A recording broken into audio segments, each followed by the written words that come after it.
Bonsoir et bienvenue sur ma chaîne YouTube. Je tiens d'abord à vous présenter mes excuses pour l'éclairage. Oui, c'est un peu plus clair que d'habitude. Là, on voit l'entièreté de mon visage, alors qu'avant, on voyait qu'une moitié. C'est juste que je m'éclaire à la bougie pour donner un semblant d'horreur en fait sur la chaîne. Et je sais pas pourquoi, mais il semblerait que cette bougie éclaire un peu plus forte que les autres. Donc du coup, vous me voyez en entier. Pourtant, j'ai pas changé de place. Elle est là, elle est à sa place, mais je sais pas. Aujourd'hui, on se retrouve pour une nouvelle proposition pour SCP-001, celle de Spack Brennan, alias l'angle mort de Dieu.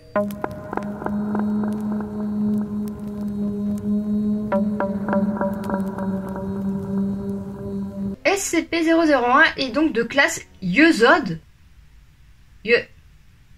Yezod?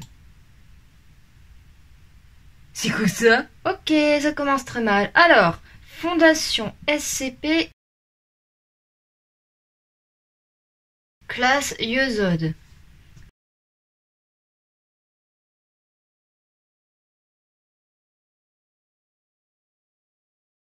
Nanana.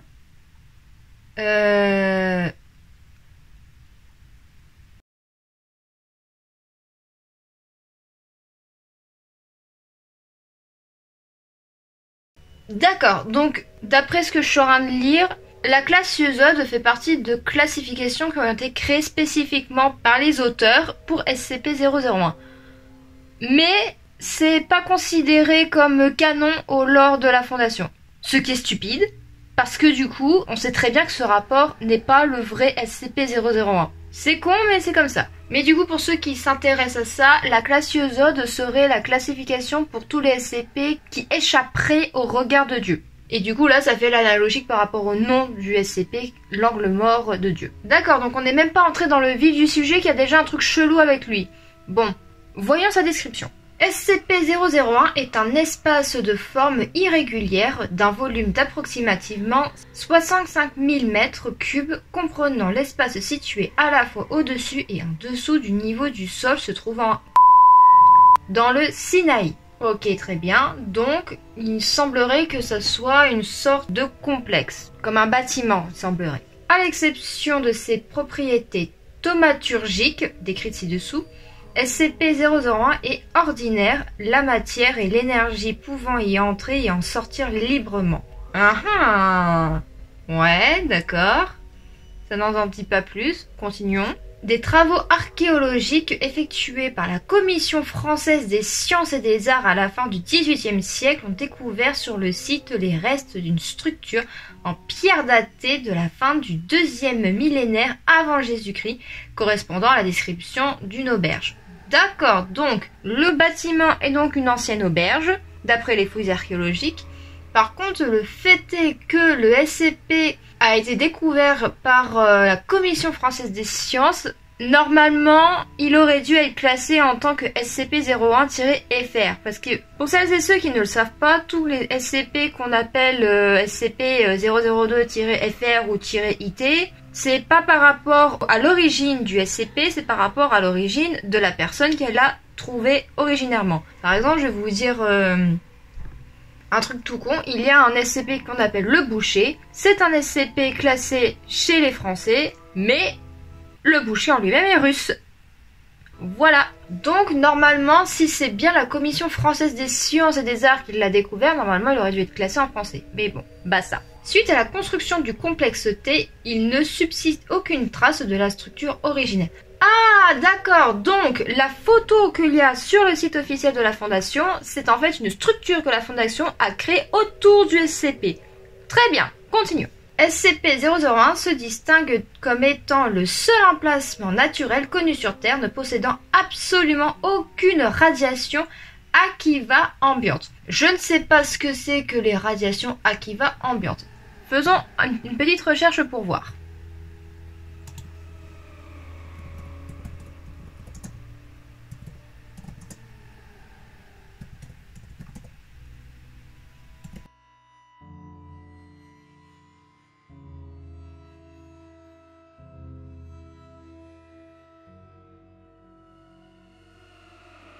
Je reviens vers vous après quelques petites recherches et effectivement j'ai réussi à retrouver sur le site de la Fondation ce que correspondent les radiations Akiva grâce à l'encyclopédie de la Fondation. Car effectivement la Fondation est quelque chose de tellement complexe que les gens ont préféré faire un petit peu une sorte de mini dictionnaire sur les termes techniques. Maintenant, qu'est-ce que les radiations Akiva? Du nom du rabbi Akiva, un martyr hébreu, radiation énergétique liée aux interventions divines, un lieu à fort taux de radiation Akiva a certainement été visité ou touché par un dieu. A l'inverse, un lieu avec un faible taux de radiation Akiva peut être considéré comme oublié par les dieux. D'accord, donc ça signifie que notre fameux SCP-001 n'ayant aucune radiation Akiva n'a jamais été touché par un dieu quel qu'il soit. Donc c'est un lieu qu'on pourrait facilement décrire comme étant inconnu de Dieu, tout simplement. Donc ça c'est vraiment intéressant. C'est pour ça que j'aime beaucoup aussi la Fondation, parce que du coup ça nous oblige à faire des recherches dans leur site pour comprendre certains termes. C'est chouette. Revenons donc à la description de notre fameux SCP. Des expériences ont vérifié que cette condition persiste même lorsqu'une source émettrice de radiation Akiva est placée à proximité ou à l'intérieur des limites spatiales de SCP-001, ce qui indique non seulement que les limites extérieures de SCP-001 sont imperméables aux radiations Akiva et traversant dans les deux sens, mais aussi que SCP-001 absorbe et détruit toute radiation Akiva qui serait générée à l'intérieur de son volume. Ah oui, d'accord. Donc concrètement, le SCP non seulement n'a jamais été touché par un dieu, mais en plus repousse l'énergie divine. C'est assez bizarre, quoi. En raison des propriétés de SCP-001, la progression naturelle et la dégénérescence ou de l'élimination des fonctions cognitives ou organiques d'un Homo sapiens, donc un homme, on va pas s'emmerder comme ça quand même, est suspendue tant que le sujet homme en question se trouve à l'intérieur des limites de SCP-001. En d'autres termes, sous certaines conditions, la mort d'un humain ne peut avoir lieu à l'intérieur de SCP-001, voir les extraits des rapports des textes ci-dessous. Oh, intéressant. Ça veut donc dire que concrètement, on ne peut pas mourir à l'intérieur de SCP-001. Est-ce que du coup, ça voudrait dire que le SCP est concrètement une pierre philosophale à elle toute seule? Est-ce qu'on serait pas devant le secret de l'immortalité là? Ça serait intéressant, tiens. Avant de passer au fameux test dont ils nous ont parlé, on va finir la description et on reviendra sur les tests un tout petit peu plus tard. Des quartiers d'habitation ont été construits à l'intérieur du bâtiment T1, comprenant des espaces de vie pour tous les membres du Conseil 05 de la Fondation, ainsi que pour certains autres membres seniors de la direction. Est-ce que ça voudrait donc dire que SCP-001 est considéré comme la maison du Conseil 05 ? Oui, parce que pour ceux qui ne le savent pas, la Fondation, ça fait des centaines d'années que ça existe et il y a toujours son fondateur parmi nous. Hein. Alors, moi, je le savais parce que, je vais pas vous spoil, mais il y a une grosse légende que beaucoup connaissent vis-à-vis de l'immortalité qui existe bien dans la Fondation. On y reviendra de toute façon très rapidement parce que ça fait partie des SCP qui ont seulement un seul chiffre après les doubles zéros. Mais du coup, je ne pensais pas qu'il y avait encore d'autres endroits qui permettaient de maintenir l'immortalité du Conseil 05. C'est ça qui est assez intéressant là-dedans. À l'heure actuelle, 9 des 12 membres du Conseil 05 habitent cette résidence et 8 de ces 9 membres n'ont pas quitté le bâtiment T01 depuis la fin de sa construction. C'est pas étonnant en sachant que par exemple le fondateur lui il doit être absolument branché à des appareils médicaux tout le temps. C'est pas c'est normal pour moi. Par contre le fait qu'il précise qu'il y a 12 membres, pour moi il y en a 13 hein, les gars. Il y en a 13, c'est tout. Après je sais que le 13e membre du Conseil 05 a été créé un petit peu plus tard. Peut-être que le rapport date de la période où ils étaient seulement 12, c'est possible. En raison des propriétés de SCP-001, ce dernier est également utilisé en tant que site de contrôle pour le programme de recherche thaumaturgique de la Fondation, y compris pour ce qui est de la recherche des utilisations des instances de SCP-2336-1. SCP que je ne connais pas et que de toute façon je ne vais pas détailler dans cette vidéo vu qu'il va avoir sa propre vidéo consacrée. Par contre, je ne pensais pas que on amènerait des SCP à l'endroit où il y a le Conseil 05. Pour moi, le Conseil 05 habitait dans un des bâtiments de la Fondation, celui-là il semblerait, et qu'ils y vivaient dedans. J'aurais pas pensé qu'ils amèneraient des SCP là-bas. Je comprends qu'ils puissent faire des recherches, ça c'est pas dérangeant pour eux, Après, il faut voir, est-ce que SCP-2336 est de classe sûre ou Euclide, ça pourrait passer, Keter? Je suis moins confiante sur ce coup-là. On verra, le jour viendra. Eh bien, un SCP qui me paraît vraiment très intéressant, étant donné qu'il semblerait qu'il puisse accorder l'immortalité à l'homme déjà, et qu'en plus de ça, il rejette l'énergie divine et donc les radiations Akiva ambiantes. Très bien. On va maintenant passer aux procédures de confinement.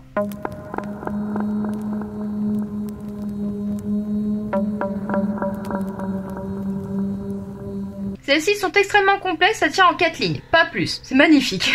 Le complexe T, le quartier général du Conseil 05 de la Fondation, ainsi que les organismes de gestion annexes, ont été construits autour de l'emplacement de SCP-001, incluant le bâtiment T-01 à l'intérieur de l'espace de SCP-001. Les protocoles de sécurité du complexe T sont fixés dans le document T-001 2.01. Eh bien, ça résume très bien ce qu'on a vu dans la description. Par contre, là, on nous confirme que ça serait le quartier général du Conseil 05. Donc, c'est pas impossible que ça soit aussi là-dedans qu'ils fassent leur fameuse réunion. Moi, personnellement, je trouve cet SCP vraiment incroyable pour le moment. Passons cependant aux tests qui ont été effectués sur ce SCP.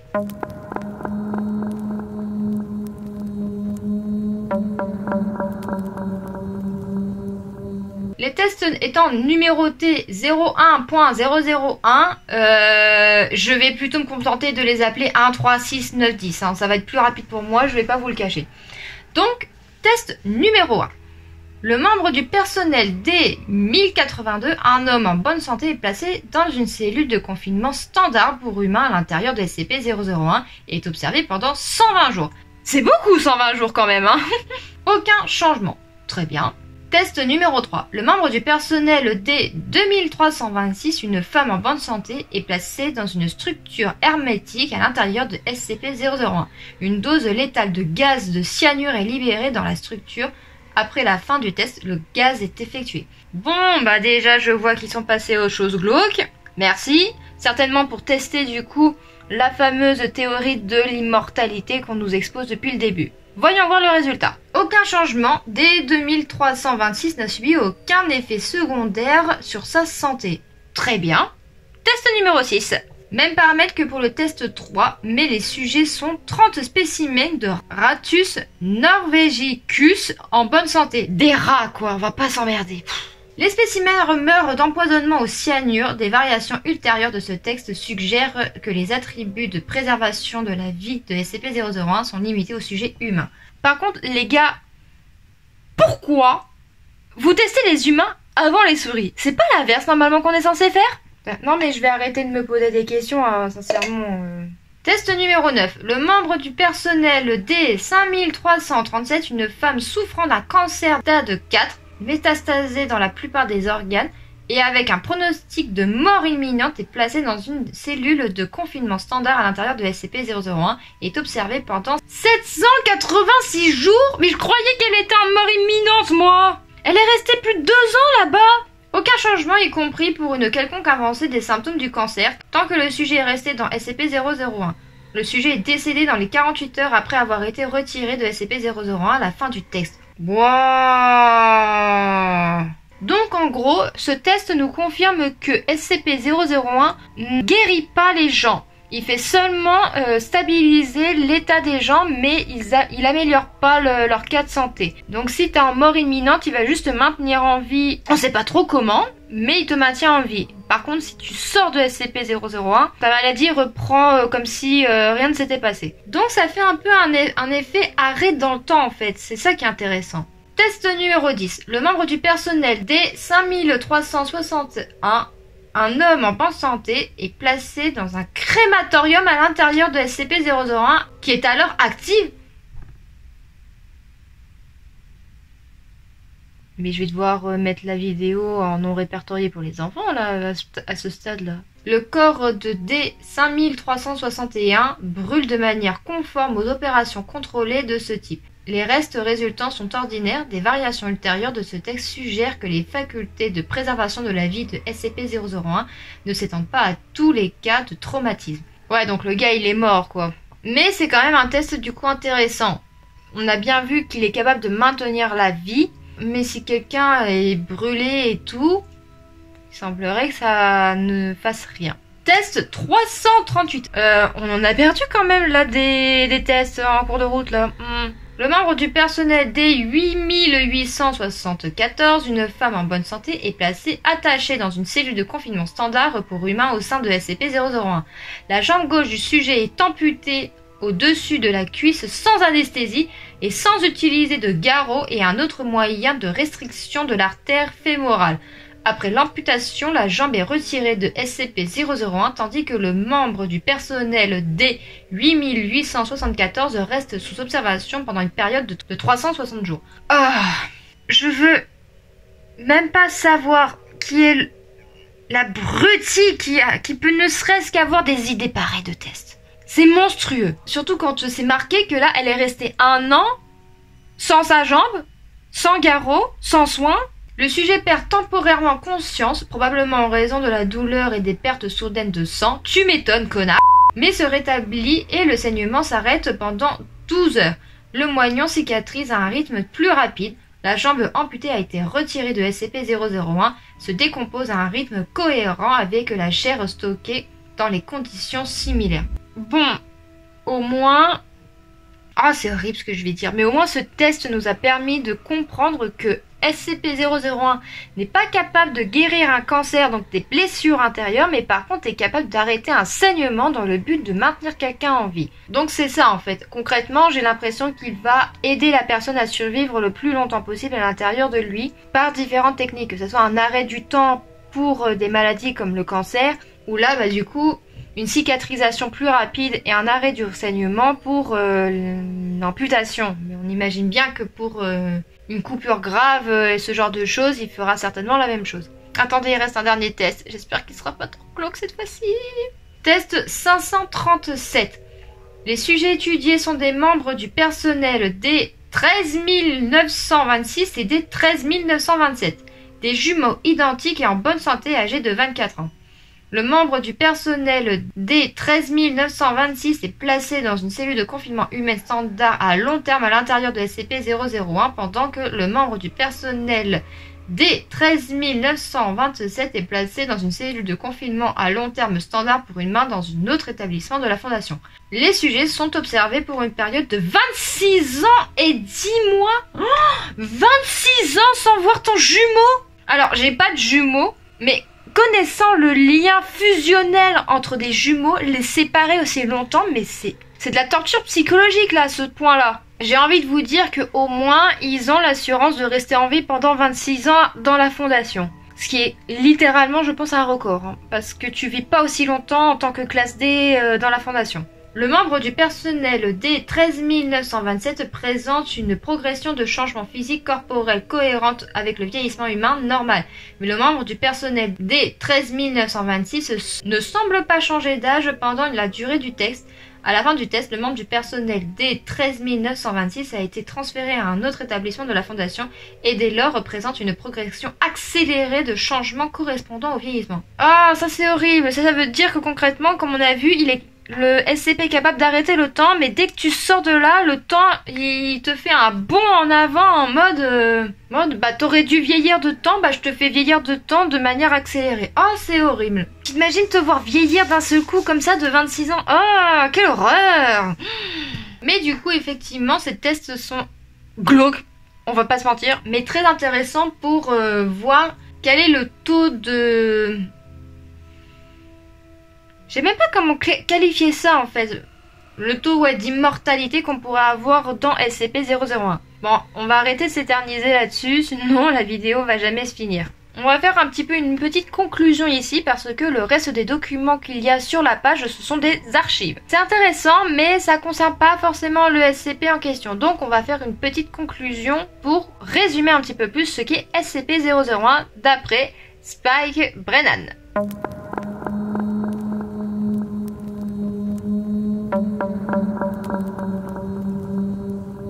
SCP-001 serait donc un établissement qui ressemblerait à une auberge d'après les descriptions archéologiques qui daterait de 2 millénaires avant Jésus-Christ. La petite particularité de ce SCP, c'est qu'il n'émet absolument aucune radiation Akiva.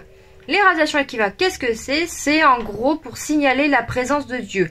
Si le taux est faible, il n'y a pas une grande présence de Dieu. Et s'il y a une présence très importante des dieux sur un lieu précis ou sur un objet qui a été touché, par exemple, les radiations sont très fortes. Là, notre sujet n'émet absolument aucune radiation. Il n'a jamais été touché par aucun dieu. Ce qui du coup est extrêmement bizarre. Il rejetterait même les radiations Akiva si jamais il y a un objet qui en émet et posé à côté de lui, ce qui est concrètement assez étrange. Il semblerait également que SCP-001 ait la petite capacité à littéralement être une machine d'immortalité pour les humains et spécifiquement pour les humains. Les tests nous ayant révélé que SCP-001 est capable de cicatriser des plaies ouvertes, littéralement, et même d'arrêter le temps pour stabiliser des maladies, voire même le vieillissement humain, ce qui est quand même assez bizarre. Compte tenu de ces capacités, le Conseil 05 a décidé d'implanter le quartier général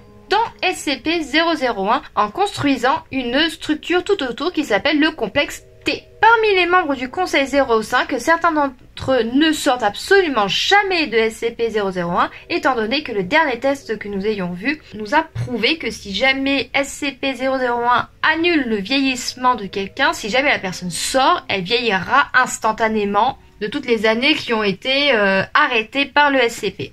Et donc là, ça pose problème, parce que bon, je suis pas sûre que les gens du Conseil 05 aient envie de crever maintenant. Voilà concrètement ce qu'est SCP-001. C'est donc un bâtiment qui n'a jamais été touché par Dieu et qui du coup confère l'immortalité aux humains. Tout ceci est vraiment très intéressant, mais il semblerait qu'il y ait des documents archivés à l'intérieur de SCP-001. Découvrons-les maintenant.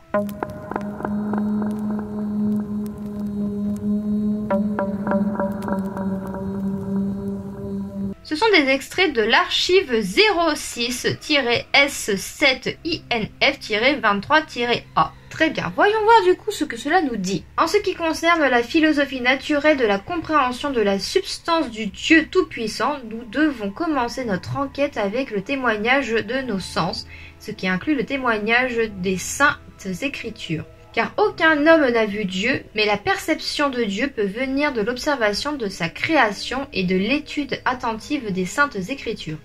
Considérons le chapitre 4 de l'Exode qui est en hébreu donne.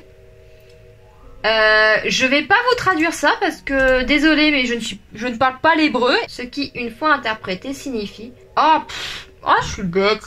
Et c'est en arrivant dans l'auberge depuis le chemin que le Seigneur vint à sa rencontre, c'est-à-dire à la rencontre de Moïse, et chercha à le faire périr.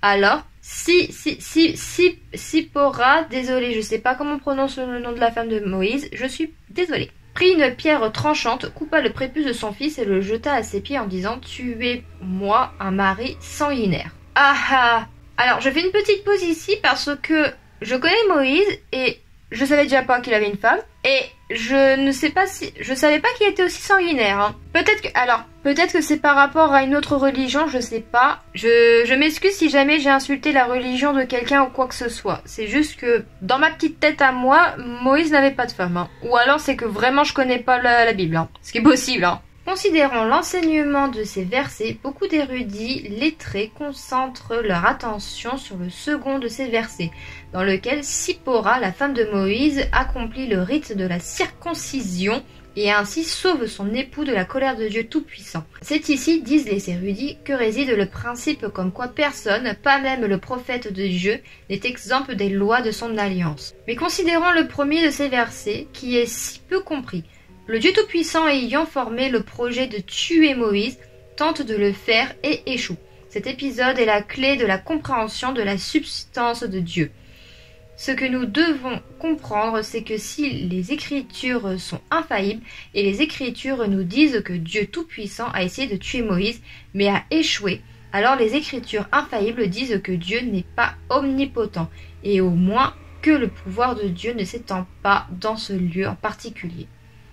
Sir Isaac Newton, Observation de la substance de Dieu, 1734. Ouh là là, donc on a un extrait d'un livre de Isaac Newton lui-même, ce qui est pas rien. En résumé, ça raconte le passage de la Bible comme quoi Sipora a sauvé son époux en circoncisant son fils parce que Dieu voulait tuer Moïse. Alors, J'ai pas le souvenir que Dieu ait tenté de tuer Moïse hein, quand même. Hein. Mais il semblerait que du coup, le fameux texte qui est écrit en hébreu fait référence à une auberge. Et on sait que SCP-001 est à la base une auberge. Est-ce que du coup, ça voudrait dire que le texte décrit une scène biblique dans SCP-001 et qui du coup nous informe sur le pourquoi le SCP n'a pas été touché par Dieu, je vais dire ça comme ça, parce que du coup c'est marqué dans le livre que Dieu n'est pas omnipotent, ou au moins que le pouvoir de Dieu ne s'étend pas en ce lieu en particulier.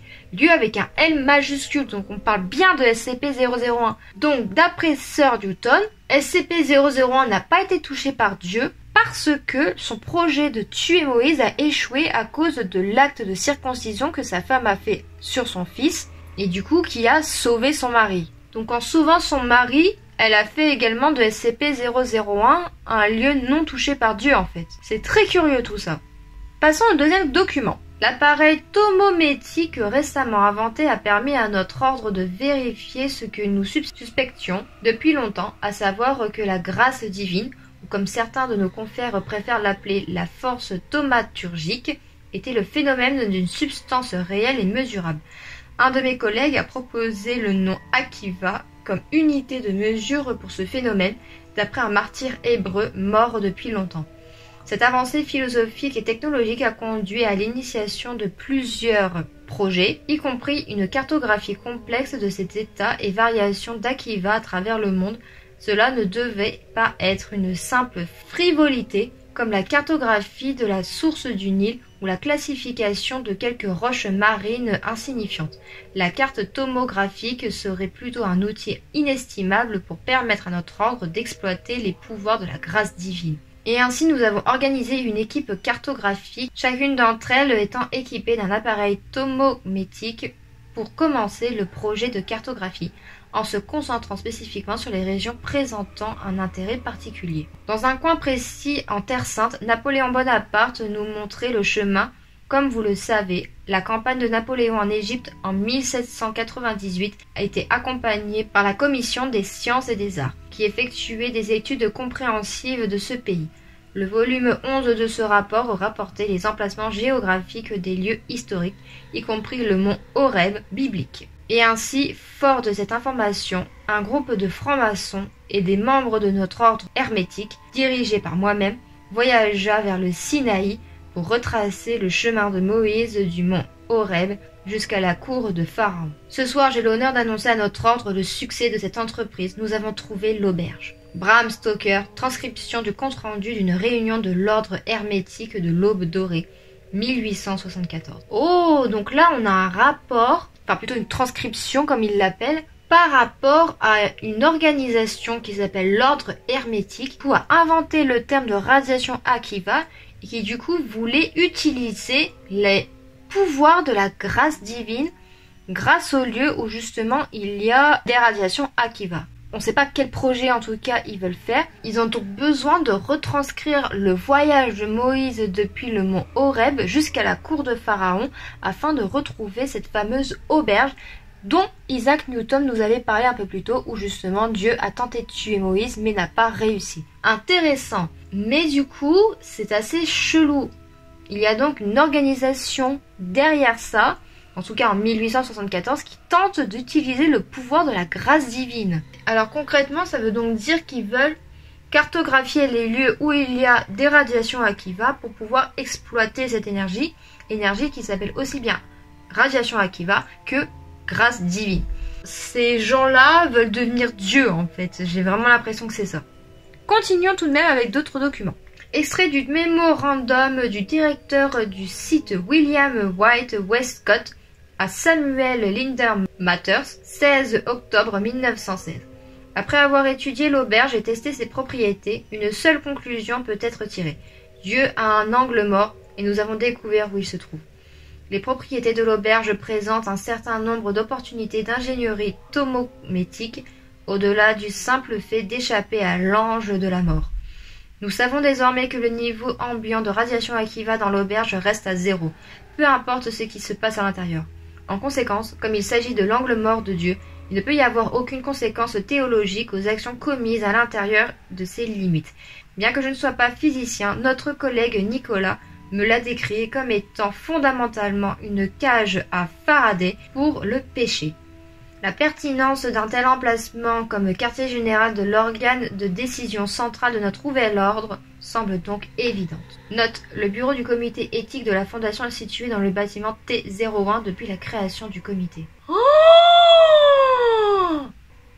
là là! On a des informations sur le fondateur! Et même sur la création même de la fondation. Ça veut donc dire que depuis le début, la fondation était donc un comité qui, en découvrant SCP-001, a donc décidé de s'installer là et d'en faire le quartier général. C'est du coup un avantage très stratégique vis-à-vis du fait que le quartier général soit dans un endroit où on vieillit pas.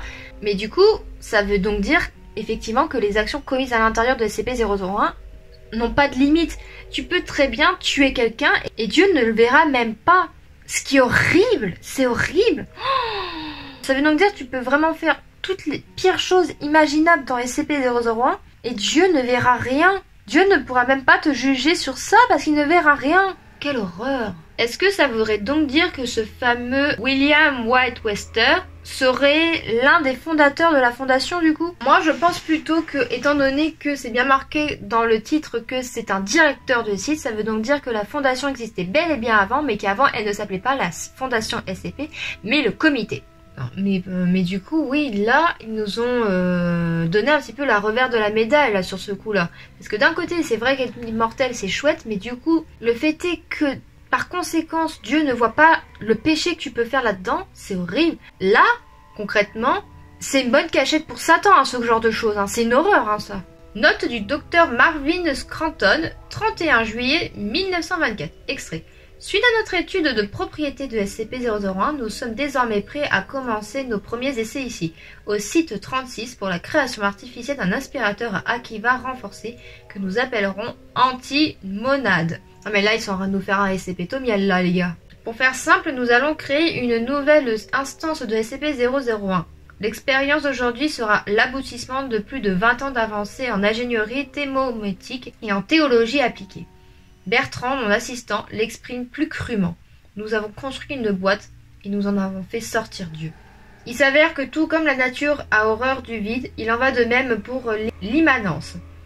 Les données de nos instruments indiquent que lorsque l'antimonade est entrée en action et que le niveau d'Akiva mesurable dans la capsule de test a chuté à 0, le niveau de Hume a brutalement augmenté.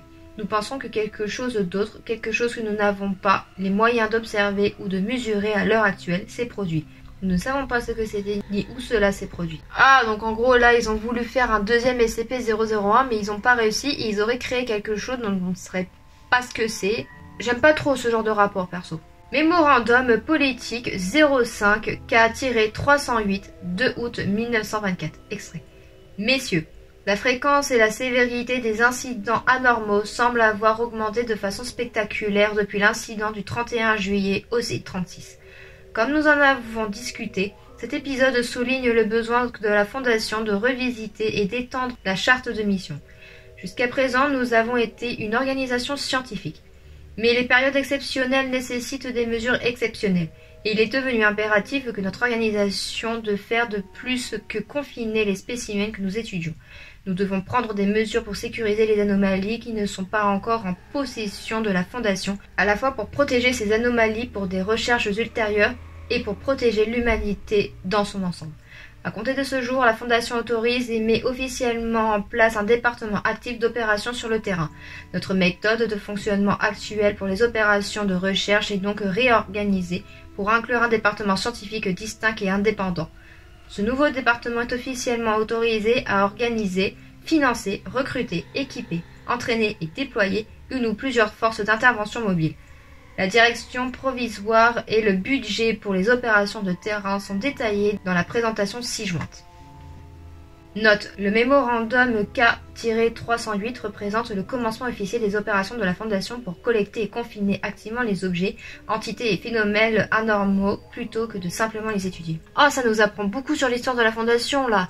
Donc concrètement, avant, la Fondation ne faisait que confiner les entités pour les étudier. Du coup, il semblerait que l'incident qui se soit produit avec le Dr Stratton, qui, je vous rappelle, a produit une entité inconnue en essayant de vouloir reproduire SCP-001, il a peut-être mis du coup en danger l'humanité. C'est à partir de cet instant que la Fondation prend une décision radicale et deviendra la Fondation telle qu'on la connaît aujourd'hui. C'est-à-dire une Fondation qui, 1, confine les entités, mais surtout 2, pour les protéger et les étudier, et aussi pour protéger l'humanité, pour éviter la catastrophe totale. En fait, concrètement, ce que je prends seulement conscience là, maintenant, tout de suite, c'est que je suis en train de lire des archives du Conseil 05, des archives même de la Fondation, ce qui paraît totalement logique, étant donné qu'ils ont fait de SCP-001 le quartier général de la Fondation. C'est tellement logique, mais c'est merveilleux là ce qui se passe. Continuons, là je suis toute excitée là. Mémorandum à l'administrateur Conseil 05, CC Muhammad Al-Taki, directeur Bureau de théologie tactique de Sheldon Case ESQ, date 3 août 1900. Situation de négociation projet Uriel. Je pense que nous sommes parvenus à un accord avec le co-contractant, je sais pas ce que c'est, mais très bien. La raison d'être de ce mémorandum est de rappeler les principaux points d'entente. Comme nous en avons discuté, l'accord officiel sera présenté sous la forme d'un contrat. Contexte. Les opérations de la Fondation au complexe T ont été pendant quelque temps un point sensible vis-à-vis de nos relations avec le co-contractant. J'arriverai jamais à prononcer ce mot, hein, désolé. Des faits récents, trop volumineux pour être mentionnés ici, ont incité le cadre supérieur de la Fondation à se rapprocher avec le co-contractant afin de faciliter des recherches sur les efforts de confinement en cours pour éviter la précipitation d'une catastrophe théoeschatologique. À tes souhaits, et maintenir l'efficacité de certains protocoles de la Fondation tels que le système de confinement de SCP-1844, qu'on développera du coup dans sa vidéo. Sous la direction des cadres supérieurs, mon bureau a engagé des négociations avec le co-contractant. Les points énumérés ci-dessous représentent l'issue de ces négociations. Liste des points d'entente. 1. Aucune personne physique ne peut rentrer dans le complexe T pour une période continue de plus de 120 ans. Cette limite s'applique aux membres du Conseil 05, aux autres membres de la direction de la Fondation, ainsi qu'aux membres du personnel, aux sujets de texte et aux autres. La Fondation a prévu de renforcer cette limitation. 2. Les procès-verbaux des procédures du comité d'éthique doivent être communiqués au co-contractant au moins une fois par an. 3. Le co-contractant ne peut frapper, abattre ou provoquer aucun des membres du personnel de la Fondation mentionnés par le document A, comme convenu suite au consentement progressif des deux parties, sans une notice écrite au moins 90 jours à l'avance et une opportunité de réparer la transgression. Il est toutefois prévu que cette clause ne sera pas appliquée en cas de problème d'applicabilité générale. 4. Ni la Fondation, ni aucun de ses membres du personnel du niveau exécutif ne devront révérer ou rendre un culte à une quelconque entité divine autre que le co-contractant. Car moi, le Seigneur, suis un Dieu jaloux, vous observant avec le désespoir d'un père constatant la décadence de ses enfants, qui jusqu'à la 3e et la 4e génération me haïssent. 5. La Fondation et les co-contractants doivent investir des efforts commercialement raisonnables pour coopérer au respect du confinement des entités néfastes décrites dans le document B. Collective Lagra Maynew. Merci de me contacter afin de convenir des points d'entente avant que l'accord formel ne soit achevé. Respectueusement, Sheldon Case, prophète de Dieu. Oh là là, hop hop hop hop hop hop hop. Alors, la question qu'on va tous se poser, c'est qui est le co-contractant? Je ne sais pas, je n'ai pas trouvé qui c'est, j'ai vraiment peur que ça soit quelque chose de spécifique à ce SCP. Donc là, concrètement, on a un mail qui récapitule des points d'entente entre la Fondation et ce fameux co-contractant, qui semblerait soit Dieu lui-même. Alors, je ne sais pas si c'est le Dieu, mais en tout cas, personnellement, j'en suis pas très sûre, parce que c'est bien précisé dans le numéro 4 que c'est un Dieu jaloux. Et je ne connais pas de religion monothéiste dans laquelle Dieu serait jaloux. À moins qu'il soit jaloux du fait qu'on ait trouvé le moyen d'immortaliser les hommes grâce à SCP-001, je vois pas comment c'est possible, je suis désolée. Par contre, du coup, chose extrêmement bizarre, si effectivement il y a un Dieu au sein de SCP-001 et que du coup on est obligé de faire des compromis vis-à-vis de lui, c'est qui? Alors que concrètement, on a vu que SCP-001, c'était l'angle mort de Dieu. Il ne peut pas y avoir de Dieu dans SCP-001. Pourquoi? Parce que son niveau de radiation Akiva est égal à 0. Ça veut dire qu'il ne peut pas y avoir de Dieu là-dedans. Il ne peut pas y avoir un Dieu qui a touché SCP-001. Pour moi, ce rapport est illogique par rapport à ce qu'on a vu précédemment. Surtout que là, du coup, pourquoi, là, d'un seul coup, ils auraient besoin de l'accord d'un dieu pour rester là-dedans, alors que, comme je viens de le dire, il peut pas y avoir de dieu dans SCP-001. Ou alors, effectivement, il y a des entités, mais dans ce cas, c'est pas normal, parce qu'on aurait dû nous dire plus haut qu'il y avait des entités à l'intérieur de SCP-001. On nous a bien dit qu'il y avait un SCP en question. On nous a jamais dit dans la description qu'il y avait SCP-1844 dans SCP-001. Par contre, si effectivement on prend en compte tout ce qui vient de se dire dans celui-là, on n'a pas la date précise du rapport de ça, mais je pense que comme on a commencé à faire les tests de fondation dans les alentours de 1924, on peut facilement en déduire que ce rapport doit provenir de 1925 voire 1926. Pourquoi? Parce que je trouve ça pas logique que quelqu'un impose à la fondation une période de 120 ans à l'intérieur du complexe T, alors que ça fait des années que ça existe. On a vu qu'il y a des rapports qui datent quand même des années 1700. Il n'y a aucune mention d'un quelconque dieu ou d'une quelconque entité qui obligerait du coup les gens à partir au bout de 120 ans du coup là sur le coup. C'est pas normal pour moi. Ce document fait tâche. Il fait vraiment tâche dans le reste du rapport. Je suis désolée si vous n'êtes pas forcément de mon avis. Je le trouve juste pas logique. Je trouve pas logique alors que dans tout le rapport on nous dit que Dieu peut pas être là. Et là on dit c'est Dieu. Qu'on appelle du coup le concontractant. Le concontractant. Je sais pas si c'est la traduction française qui a fait une couille. Mais là, c'est quoi ce nom merdique quoi? C'est surtout que là il manque des choses. Il est spécifié qu'il y a un document A et on l'a pas. Alors soit on peut pas y accéder parce que la fondation ne veut pas. Il est pas... Non, pour moi, ce document n'est pas logique. Il peut pas être là. Je suis vraiment désolée, mais pour moi, ce n'est pas logique. On a un document où tu dois faire un contrat avec un dieu alors qu'il n'y a pas de radiation Akiva sur le lieu. C'est pas normal. En tout cas, si Dieu il y a, c'est certainement un dieu que personne ne connaît parce qu'il est spécifié dans la liste des points, surtout le numéro 4, qui semblerait que la décadence des enfants va jusqu'à la 4e et la 3e génération haïssent ce dieu. Personnellement, moi je ne connais pas une seule génération qui haïsse un dieu à ce point. Donc, si effectivement il y a un contrat avec un certain dieu, c'est pas Dieu comme nous on l'imagine, ça serait certainement un autre dieu. On peut même supposer qu'il s'agit de l'entité qui a été créée par le docteur Scranton quand il y a eu ce fameux incident. C'est pas improbable par exemple. Mes conclusions. Un SCP vraiment très intéressant, très intéressant même, parce que là, on a affaire à littéralement le quartier général de la fondation elle-même. Et on a pu lire des archives de la fondation qui ont un rapport du coup avec le pourquoi du comment ils ont décidé de choisir ce SCP comme base générale, mais aussi on a des explications qui datent de bien avant. Ça veut donc dire que concrètement, si on a par exemple l'archive de sur l'auberge, ça veut dire que la fondation a récupéré ça et a cherché cette auberge pour pouvoir après plus tard décider d'en faire son fameux quartier général. Mais n'oubliez pas qu'à la base, la fondation voulait cartographier tous les lieux où il y avait de l'activité Akiva. Pourquoi? Pour contrôler, voire même exploiter la grâce divine, le pouvoir de Dieu.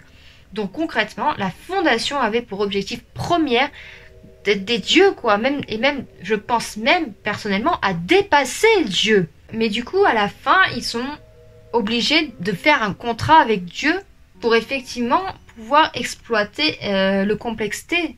Mais dans tous les cas, tout ce qu'on vient de lire est formidable. On en apprend un peu plus du coup sur la fondation, sur le fait que ça s'appelait avant le comité et même l'ordre hermétique avant tout ça, et que c'est une organisation en fait qui date facilement des années 1800, ce qui est quand même pas mal du tout. Voire même, je pense qu'on pourrait facilement dire que depuis que Newton a publié son fameux livre où on parle de l'auberge, du coup l'angle mort de Dieu, peut-être que l'ordre hermétique a été créé depuis les années 1700. Mais du coup, ça voudrait dire que on connaît la fondation, en tout cas la fondation SCP a été créée début des années 1900, mais qu'en réalité, la fondation date du coup de plusieurs années. Moi, je savais, je me doutais bien que ça faisait facilement plus de 200 ans que ça existait.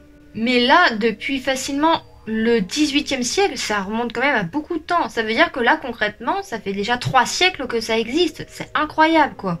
En sachant que, bien évidemment, le fondateur est toujours vivant. Donc lui, il a facilement 300 ans, le gars. Hein. Après, je dis ça, mais on sait très bien qu'il y a certains SCP qui sont là depuis l'Antiquité. Donc, Mais un humain, 300 ans, c'est déjà pas mal, quoi. Ça fait 3 fois l'expérience de vie d'un humain normal, à ce stade. Hein. C'est déjà pas mal. Le seul truc, c'est que je suis dégoûtée, mais vraiment dégoûtée que ce SCP est une classe non conventionnelle à la fondation SCP. Parce que ça veut dire que concrètement, ce dossier, on est sûr à 1000% qu'il est faux. Ou alors la fondation a créé un autre truc, mais j'ai vérifié. Dans le site officiel de la fondation, il n'y a aucune mention de la classe Yesod. Et si même le site officiel de la fondation ne parle pas de la classe Yesod, parce que la fondation aurait très bien pu mettre sur le site qu'il y avait des classes qui ont été créées spécifiquement pour SCP-001. Mais là, il n'y a rien sur le site officiel. Donc ça veut dire que tout est faux. Tout est faux. Cette proposition fait partie des propositions fausses de la fondation pour cacher le vrai SCP-001. Et ça me dégoûte, ça me dégoûte. Parce que du coup, on sait que c'est faux, alors que ce SCP-là, il est incroyable. Il est même vital, en fait, pour la fondation. Il y a toute l'explication de la mythologie de la fondation. Il y a toute l'origine de la fondation SCP. Je suis vraiment dégoûtée, sincèrement je suis dégoûtée. Parce qu'en plus là, ils auraient très bien pu classer en sûr. Je suis dégoûtée. C'est sur cette note du coup un petit peu amère que je vais malheureusement vous quitter. J'espère tout de même que vous allez passer une bonne nuit et surtout faites de beaux rêves. Attention, regard de Dieu. I am the cure.